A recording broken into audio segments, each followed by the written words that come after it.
Ano po sa tingin nyo ang palatandaan na ikaw ay malapit ng bendisyonan at pagpalain ng Diyos?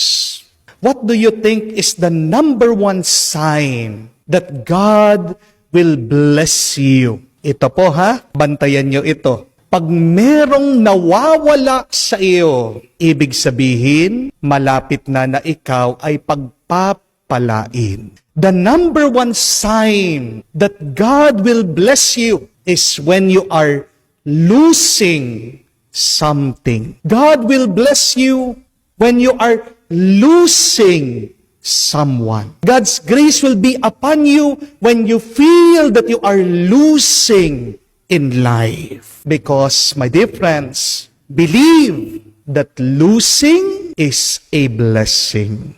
Amen? Pag merong nawawala, malapit na ang kanyang pagpapala. Bakit nasasabi natin na pagpapala pag merong nawawala? Kasi hindi ka madadagdagan ng pagpapala ng Diyos kung puno ka na. Di po ba? Remember that, understand that. When you lose something in your life, God is just creating more space so that you can receive more graces. Amen? Pag merong nawala, ipapalit niya, sobra-sobrang ganda. Sobra-sobrang kabutihan.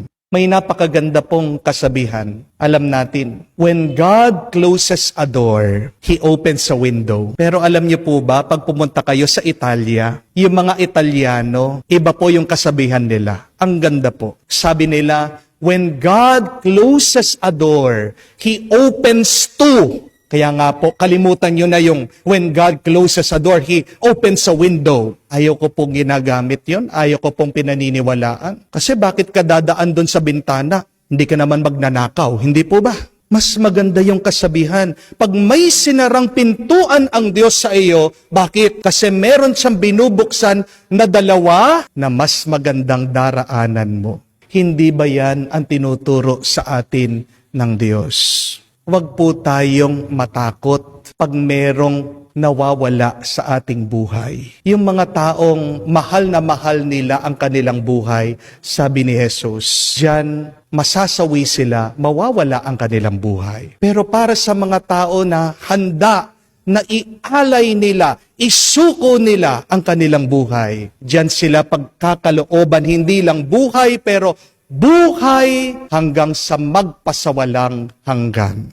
Amen? Do not be afraid, my dear friends, to surrender your life to God.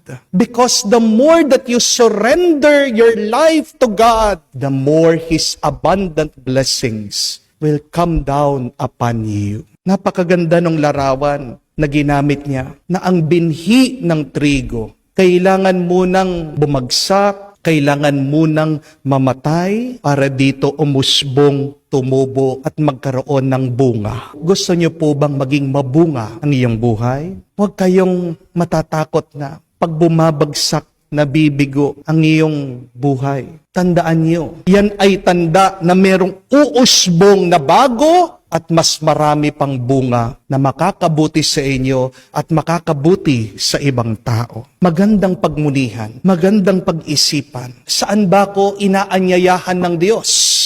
Ano ba ang pinapasuko sa akin ng Diyos? Where is God inviting you to surrender, to give up something in your life so that you can become more fruitful and abundant? Marami po ngayon na-scam dahil po sa internet. Alam niyo po, kung maloko ka man ng ibang tao, nakuha nila ang perang pinagpaguran mo.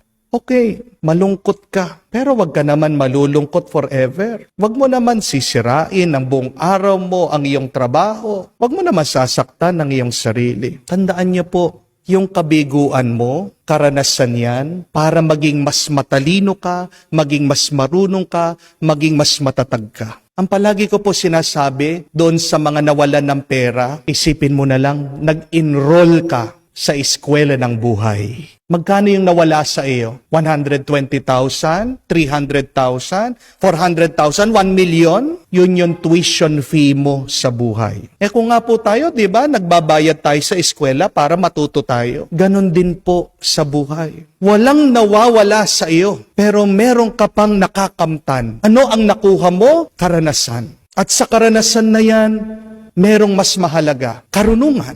Hindi po ba? Wisdom is gold. Knowledge is wealth. Hindi ka magiging mas marunong, hindi ka magiging mas matatag kung hindi ka dadaan sa sakit at paghihirap. Hayaan mo, pero maniwala ka, meron kang matatanggap na mas maganda pa. Yung mga iba, nalulungkot dahil hindi po ma-approve, makapunta sa ibang bansa. Hanggang ngayon, wala yung visa. Hayaan mo, baka ang tadhana mo ay hindi naman talaga sa ibang bansa. Kung alam nyo lang po ang buhay ng mga OFW sa ibang bansa, hindi naman po ganun din kadali ang kanilang buhay. Amen? Hindi ko po alam kung alam nyo. Sa balita doon sa Canada, hirap na hirap po sila sa pagbabayad ng renta. 3 po yung kanilang trabaho, pambayad lang po ng renta na kanilang bahay. Tayo po dito sa Pilipinas, kahit na sabihin mo, mahirap ang buhay, pero kung sama-sama kayong pamilya, at pagkatapos, nakakalabas kayo, nakakagala kayo, nalilibang kayo, hindi po ba? Masarap na buhay yan. Amen? Baka meron pang mas magandang plano ang Diyos sa iyo dito sa Pilipinas. Magnegosyo ka. Baka dyan ka tinatawag ng Diyos. Makita mo, mabibigla ka. Magbo-boom ang iyong business. Mga kapatid, kahit na may nawawala sa ating buhay, pero naman ipapalit ang Diyos. Mas mabuti at mas maganda. Pero kung hindi natin maialay ito, hindi natin maiiwan ito, paano magkakaroon ng espasyo at lugar para dumapo ang pagpapalat bendisyon ng Diyos sa iyo? Mga kapatid, huwag natin habulin ang mga pagpapala ng buhay na ito. Isa lang dapat ang ating habulin. Isa lang dapat ang ating sundan kung hindi ang Diyos. Dahil tandaan niyo po, ang Diyos lang ang makakagawa ng kamatayan ay gagawin niyang buhay. It is only God who can turn your misfortune into fortune. It is only God who can turn your curse into a blessing. Amen? So tingnan niyo po ito. Buong buhay natin, hinahabol natin ang mga bagay na ito. Hindi po ba? Ang ikasasarap ng ating katawan. Pero pag namatay na tayo, yung mga hinahanap natin dito sa buhay na ito, mabubuhay ba tayo? Mabibigyan ba tayo ng panibagong buhay? Hindi. Kaya tama yung pagnanais ng mga tao dito sa Ebanghelyo. Ano sabi nila? Gusto nilang makita si Jesus. Kasi tama din ang kanilang paniniwala. Dahil si Jesus ay ang daan, ang katotohanan at ang buhay.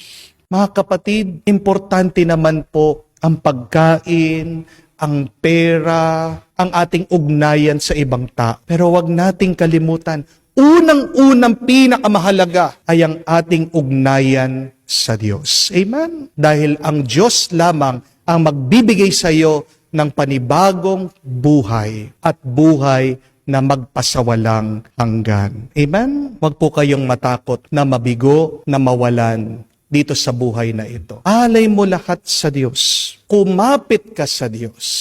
At kung man merong mawala, matuwa ka. Dahil isang tandayan na may mas marami pang hinahanda na pagpapala ng gustong ibigay ng Diyos sa iyo. Your losing is your blessing. Amen?